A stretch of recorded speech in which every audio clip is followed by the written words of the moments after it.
নিম্ন আয়ের মানুষের প্রোটিনের চাহিদা নিশ্চিত করতে সরকার বিশেষ উদ্যোগ গ্রহণ করেছে বলে জানিয়েছেন মৎস্য ও প্রাণী সম্পদ প্রতিমন্ত্রী সুলতান সালাউদ্দিন টুকু। সকালে রাজধানীর মহাখালীতে কম দামে দুধ, ডিম ও মাংস বিক্রয় কার্যক্রমের উদ্বোধনে তিনি কথা বলেন। তিনি বলেন, মানুষ যেন রমজান মাসে সাশ্রয়ী দামে পুষ্টিকর খাবার গ্রহণ করতে পারে, এজন্য এ কার্যক্রম হাতে নেওয়া হয়েছে। সরকারি এই উদ্যোগে ফলে খোলা বাজারে অসাধু ব্যবসায়ীরা দাম বাড়াতে পারবে না বলে আশা করেন মন্ত্রী।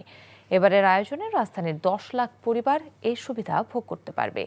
উত্তরা, আজিমপুর, মিরপুর সহ বিভিন্ন 25টি পয়েন্টে এ বিক্রয় কার্যক্রম পরিচালিত হবে। সরকারি নির্ধারিত মূল্যে প্রতি ডজন ডিম 96 টাকায়, প্রতি কেজি তরল দুধ 80 টাকায় এবং গরুর মাংস প্রতি কেজি 650 টাকায় বিক্রি করা হচ্ছে।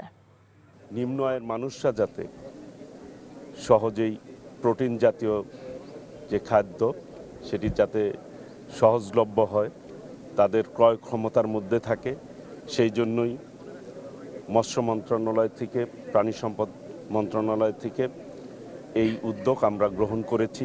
সারা বাংলাদেশে 10 লক্ষাধিক পরিবারকে আমরা এই কার্যক্রমের আওতায় আনতে সক্ষম হব। এতে করে বাজারের উপরে কিন্তু একটি নিয়ন্ত্রণ প্রভাব পড়বে। পবিত্র রমজানের প্রথম দিনে রাজধানীর বাজারে দাম বেড়েছে, এতে বিপাকে পড়েছেন সাধারণ ক্রেতারা। বাজারের খবর জানতে এখন যাচ্ছি কারওয়ান বাজারে, সেখানে আছেন আমাদের সহকর্মী আরাফাত ইসলাম। আরাফাত, নিত্য পণ্যের দাম নিয়ে ক্রেতারা কি বলছেন?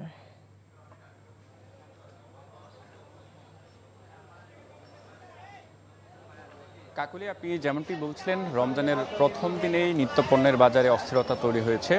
আমরা দেশের বাজারে প্রতি বছরই রমজান আসলে দেখতে পাই যে রমজানকে কেন্দ্র করে বেশ কিছু পণ্যের দাম হঠাৎ করেই অস্বাভাবিকভাবে বেড়ে যায়। এবারও তার ব্যতিক্রম নয়। গত 24 ঘন্টায় আমরা দেখতে পেয়েছি ইফতারের অন্যতম অনুষঙ্গ যেটি বেগুনি তৈরিতে ব্যবহৃত হয় বেগুন, সেটির দাম কিন্তু আকাশচুম্বী হয়ে গিয়েছে। যেটি গত কয়েকদিন আগে, এক সপ্তাহ আগে আমরা দেখতে পেয়েছি 60 থেকে 70 টাকায় বিক্রি হয়েছে, সেটি আজকে আমরা দেখতে পাচ্ছি 120 থেকে 140 টাকা কেজিতে বেগুন বিক্রি হচ্ছে। অন্যদিকে আরেকটি খাবার যেটি শসা, সেটির দাম আমরা দেখতে পেয়েছি বেড়েছে, সেটি কেজিতে 120 থেকে 130 টাকায় বিক্রি হচ্ছে। এর পাশাপাশি প্রতি বছর রমজান এলেই লেবু অন্যতম একটি খবরের তালিকায় থাকে। এবারও সেটি আমরা দেখতে পেয়েছি, লেবু হালি প্রতি কেউ 120 থেকে 140 টাকা পর্যন্ত বিক্রি করছেন। তারা যেমনটি বলছেন বিক্রেতারা, তারা অজুহাত দিচ্ছেন যে অনেকাংশেই বাজারে এখন লেবুর যে চাহিদা তার তুলনায় সরবরাহ কম। তারা যেমনটি বলছেন, কোনো গাছে কেবল ফুল এসেছে বা এখনও পরিপক্ক হয়নি, তার ফলে লেবুর যে সরবরাহ সেটি এখনও চাহিদা অনুযায়ী তারা পাচ্ছে না, যার বিপরীতে লেবুর দাম বেড়ে গিয়েছে। এর পাশাপাশি আমরা দেখতে পেয়েছি কাঁচামরিচের দাম 100 থেকে 120 টাকা কেজিতে বিক্রি হচ্ছে, পেঁয়াজ 60 টাকা কেজি এবং আলু 30 টাকা কেজিতে বিক্রি হচ্ছে।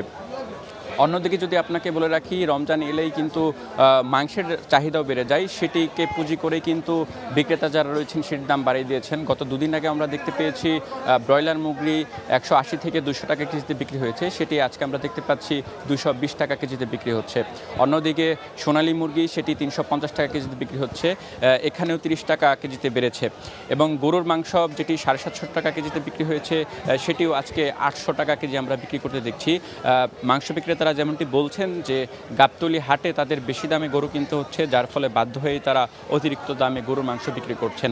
এছাড়া খাসির মাংস 1250 টাকা কেজিতে বিক্রি হচ্ছে, এখানেও কেজিতে 50 টাকা বেড়েছে।